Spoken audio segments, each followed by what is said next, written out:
Law के बारे में पता नहीं, कॉपीराइट एक्ट क्या होता है उसके बारे में पता नहीं, कि आप बेकार एक आईएएस बन गए, बेकार आईएएस ऑफिसर का आपने पढ़ाई किया, जिस दिन पोल खोलना होगा पूरे तरीके से खोल देंगे। उन्होंने अगर एक आईएएस की पढ़ाई की तो उनको पता नहीं क्या ट्रेनिंग दी गई, क्या उनको बताया गया, ये समझ में नहीं आ रहा है कि वो कौन आईएएस ऑफिसर है जिनको लॉ के बारे में पता नहीं,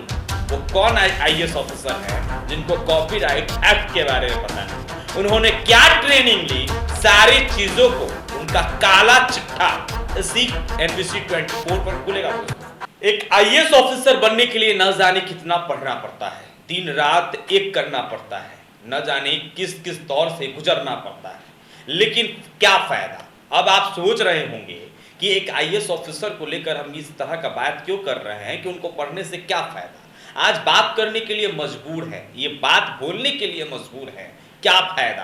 क्यों इतना पढ़े आप, जब आपको लॉ के बारे में पता नहीं है, कॉपीराइट एक्ट के बारे में पता नहीं है। बहुत ही दुख के साथ आज ये कहना पड़ रहा है कि एक आईएएस ऑफिसर जो कि दिन रात मेहनत करते हैं, नौकरी पाने के लिए न जाने उनको किस किस दौर से गुजरना पड़ता होगा, घर में पैसे नहीं होते होंगे, बहुत सारी बातें हैं, लेकिन उसके बावजूद वो आईएएस ऑफिसर तो बन जाते हैं, मेहनत कर आईएएस ऑफिसर तो बन जाते हैं, लेकिन उसका आज के समय में फायदा नहीं दिखता। राजधानी पटना के एक एसडीओ हैं, एक आईएएस ऑफिसर हैं, हम उनका नाम लेना उचित नहीं समझते, लेकिन यह कहना जरूरी है कि उन आईएएस ऑफिसर को लॉ के बारे में पता नहीं, कॉपीराइट एक्ट क्या होता है उसके बारे में पता नहीं। सरकार, भारत सरकार एक आईएएस ऑफिसर बनाने के लिए कई लाख रुपए खर्च कर देती है दोस्तों, लेकिन वो शायद पैसा व्यर्थ जाता है सरकार का। जी हां, एक आईएएस ऑफिसर जो इतने सर्वोच्च पद पर बैठा होता है, जो न जाने कई लोगों को दिशा निर्देश देता है, कितना लोगों को समझाता है, एक नरेंद्र मोदी देश के जो प्रधानमंत्री हैं या बिहार के मुख्यमंत्री नीतीश कुमार हैं, उनके साथ एक आईएएस ऑफिसर होता है,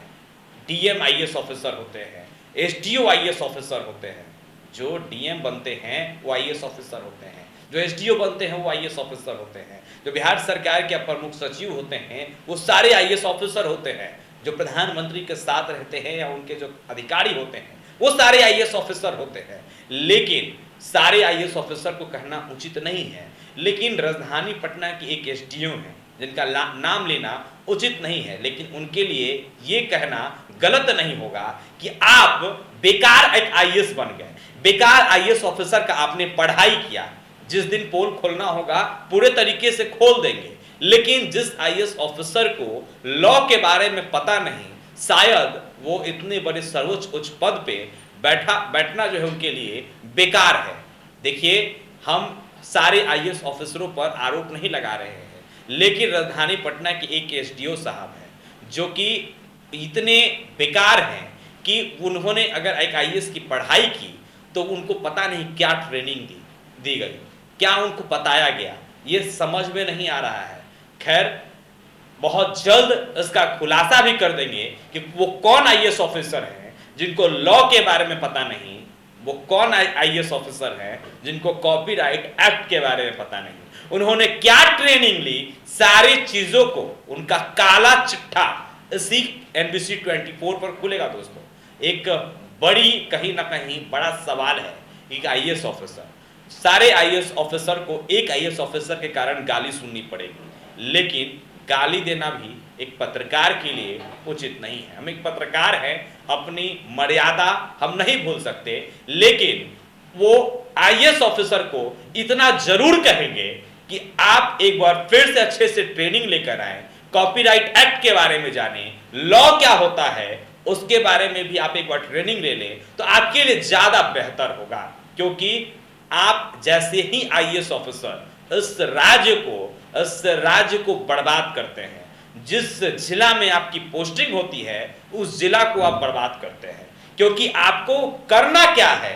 किस काम के लिए आप वहां बैठे हैं, शायद आपको ये पता नहीं है।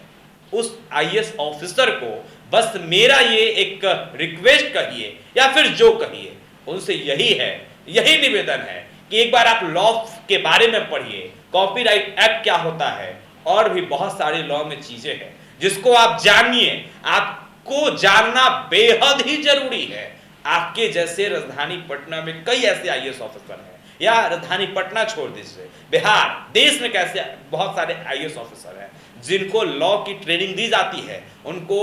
बताया जाता है कि लॉ क्या होता है, कौन सा एक्ट कब लगता है, कौन से एक्ट में क्या कुछ करना पड़ता है, सब कुछ बताया जाता है। खैर, लगातार इस तरह का बातें करते रहेंगे, लगातार इस तरह का नया नया पोल, नया नया चीजें आप तमाम दर्शकों के सामने लगातार लाते रहेंगे। अंत तक बने रहने के लिए आपका बहुत बहुत शुक्रिया।